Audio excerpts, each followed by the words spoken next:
Hi everyone, it's QuickyBaby and welcome back to World of Tanks, and today we have the pleasure of watching Slim from the European server playing in the top tier Soviet light tank. This is the T-100 LT. And ladies and gentlemen, boys and girls, I wouldn't throw this accolade around willy-nilly, and that is because Slim is going to have possibly one of, if not the greatest games I have ever seen in a light tank. So sit back, relax, and get ready, as Slim is going to show you an absolute masterclass of light tank gameplay. They are going to pretty much put their team on the back, and everyone out there who says light tanks can't carry are going to have to eat their words after Slim's performance in this game. So, firstly, let's talk about the tank, the T-100 LT. One of the most competitive light tanks in the game. It's not seen as in high regard as a Manticore, but it can do some really cheeky stuff. The only thing that sucks about this vehicle is that it has poor penetration on both of its rounds. On its APCR rounds, it only has 230mm of pen, and remember, with tier 10 light tanks, they lose about 25% of pen over distance, so that's going to drop down to about 160 when you're shooting tanks at 500 meters. And the gold rounds on this tank are only 248. When you compare that to all of the other light tanks, they have 280 gold pen. And they've got heat as well, which is much more flexible for when you're trying to deal with surfaces that are thinly armored, but you can't overmatch, that are angled above 70 degrees, because he can go through up to 85 degrees of angled armor. So this means that the T-100 LT truly struggles, and while the AP rounds lose less penetration over distance compared to the APCR rounds, and they have that higher base pen, remember, heat doesn't lose any penetration over distance, which means that the T-100 kind of sucks within that regard. However, everything else about the T-100 LT is amazing. It doesn't have quite as good camera rating as the Manticore, but its armor more than makes up for it. And it has the second best camera rating out of the tier 10 light tanks. The armor on this vehicle is very decent indeed. It's got 90mm at the front of the hull and 40 at the side. This is a real sweet spot for dealing with the kinds of tanks that T-100 LT usually has to deal with, because 40mm will still be able to bounce all 120mm and below guns. So unless you're dealing with a 1-2-1, you can pretty much bounce along the side armor all of the tier 10 medium tanks and also the tier 10 light tanks, unless I guess it's a Sheridan going with 152. But that's still not going to overmatch you, as it's a heat round with 152mm of pen that would still find it hard to go through the side of 40mm if it is very well angled. So all in all, the T-100 LT, it's this wonderful mix match. It's got the camo, it's got the mobility, it's got the armor, and apart from, should we say, the gun depression and also the penetration, everything else is great about this tank. But when you're in a situation like this, Slim doesn't need gun depression, and he doesn't really need the extra penetration when he's dealing with all of these lightly armored tanks, especially in a matchup like this. Slim has already casually managed to pull off 3,200 spotting, and I will be looking into how effective this bush line is here.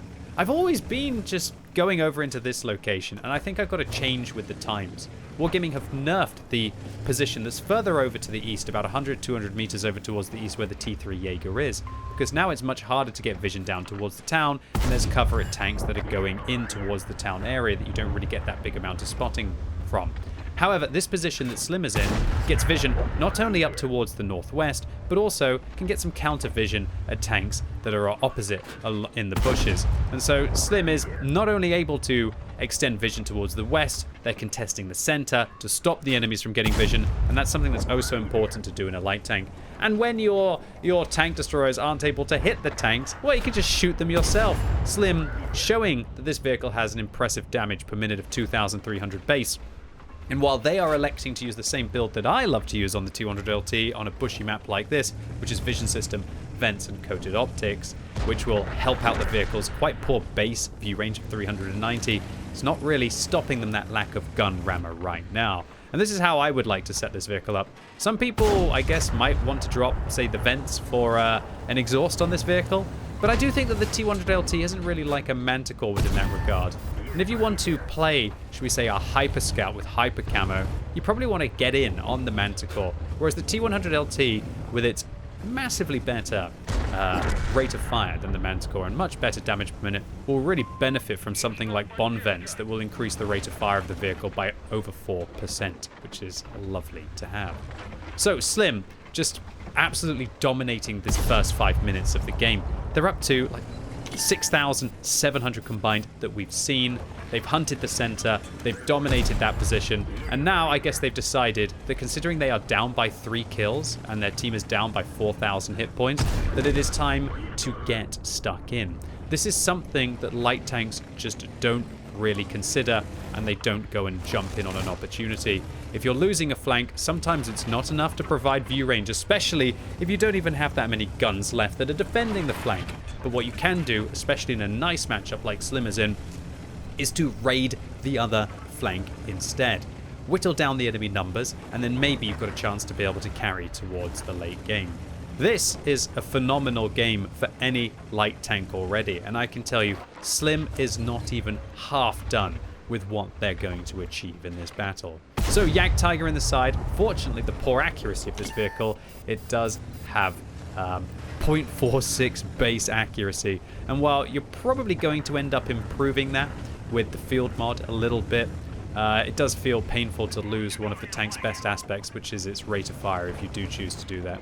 But this thing just has god tier gun handling. You should never use vertical stabilizers on this vehicle, at least in my opinion, because it has 0.06 dispersion when moving and 0.05 when turning the turret. This is meant to be the tank, the be-all, end-all of mobility vehicles for just nailing things on the move.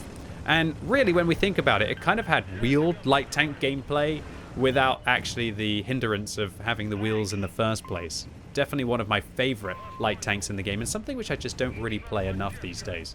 Okay, so now Slim is up to near 8,000 combined, and they're figuring out that it's not a good idea to go and charge in towards 2 tank destroyers with 2 medium tanks, and instead try and protect the artillery. They're trying to communicate with their team as well. I love Slim as a player. They're trying to get that T3 Jaeger's attention, trying to get the EBR's attention, trying to get them firing, trying to get their team on their side. It's not enough to just run in and expect your team to be great players and focused on your vision. By communicating, getting them all focused, then you can start to propel your light tank games to a whole new level like Slim here, with now over 9,000 combined halfway through this battle, but still not done yet. I love this view range. I love the coated optics. I love the vents. I love the vision system. It's just allowing Slim to outspot. And when you've got such crazy camera rating like this vehicle has, he's able to just keep on blazing. And this Stunjak Panzer 100 wasn't able to spot them until now, I guess. Or not, or maybe Slim is spotted the whole time. This is a little bit bizarre. Maybe the bushes are preventing the Jaegeru from seeing them. It must have been just too far behind the tree there. Bit of an optical illusion. Slim's team is still down by 3 tanks and still down by 2,000 hit points, even though they're near up to 4,000 damage dealt and 6,000 damage spotted. Now, I will tell you a little bit of a spoiler. This 13-105 on the enemy team has also had a great game, up until Slim shows them that they are now taking control of this battle. That AMX 13-105 was up to 6,000 or 7,000 spotting, propelling their team through that flank, but now Slim vanquishing their adversary, the top tier light tank on the enemy team, after also destroying the tier 10 medium tank, now has the final tier 10 tank, not vehicle. Conqueror gun carriage is not a tank after all, that they must deal with before then hopefully they can handle the rest of the battle. The Jaegeru crests the ridge, finishes off the Object 261, who put in a tremendous amount of shots, and I love what Slim is doing here by using the bushes, avoiding the vision, shooting through when unspotted, but also now confidently going in and going after this Jagdpanzer. Now all they got to do is just hope that they avoid getting shot by the artillery and keep going to town on the back of this tier 10 German tank destroyer. Okay, Slim's last ally, the Leopard prototype, dies just before Slim finishes off the Jagdpanzer 100. So ladies and gentlemen, boys and girls, as if Slim has not done enough in this game, they are also contesting a 1 versus 5, which they've now turned into a 1 versus 4. They're going for the one that everybody wants, the Kolobanov's medal, for standing alone against 5 opponents. All right, Slim, take it down, son. You're already up to 4 kills. You're already up to, what is that? Is that 11,500 combined pretty much that we've seen in this battle? And still with 2,800 hit points left on the enemy team. Slim has a good shot if he can manage to keep up this gameplay and not make any mistakes with their 979 hit points, which they've done a great job in maintaining. So Slim, oh no, not like that, Slim. Come on, calm down. Calm down. Don't rush it. I know it's exciting. Get that shot into the side of the E50. Beautiful. Hopefully the E50 doesn't manage to see them, because if they do, that Jagdtiger and the 2 artillery supporting the E50 might have something to say. But this is really where this camera rating and the vision system combined with the coated optics is just allowing them to keep vision on the E50. But unfortunately, the E50 finally managed to spot them, decides they want to lurch forward to try and take some of Slim's hit points off, and Slim finishes them down. Now go, go, go, go, go, get away from the artillery. We all know just one penetrating shot that could go in on top of this tank could prove the mother of all heartbreaks, as Slim now combines up to 12,000 in this game. Having already destroyed a third of the enemy team, their 1 versus 5 is now a 1 versus 3. So, the Jagdtiger spotted in the center of the map on half of their hit points. Slim does get spotted as well, so it looks like they're going to try and create distance, and I like that tactic. Jagdtiger, very dangerous if they can see you, but not so dangerous and a bit cumbersome if you can manage to catch them at a decent distance. So it looks like Slim wants to go and take the RNG out of the game. So they're changing their gold rounds to their APCR rounds here, and I like that play. They're going to save those gold rounds for maybe the front of the Jagdtiger later. But oh no, heartbreak. With only 10 armor-piercing rounds left between their standard ammo and their gold ammo. Slim, you're going to have to hit your shots now, buddy, or at least penetrate those HE shells, and oh dear. Slim crashing into a wall, but easily done. Their heart must be pounding right now. This is one of the greatest games I've ever seen in a light tank, but come on, Slim. You've got to keep it going. You can get there. Get across this finish line. You've done so much work so far. Okay, so Slim still has the shot on this Conqueror gun carriage, and it doesn't actually look like the Conqueror gun carriage can see Slim. So Slim finishes off the Tier 10 British self-propelled gun and decides that the GW Tiger must be scurrying away rapidly over towards the west. So now somebody's in the cap circle. Is it the Jagdtiger? Yes, it is. The artillery is indeed running away, and this is a beautiful moment because Slim gets a free kill on an arty that's running away, and also now knows that the Jagdtiger is in the cap circle, and because this vehicle can go at 72 kilometers an hour without the field mods, that means that Slim is able to get forwards after the Jagdtiger.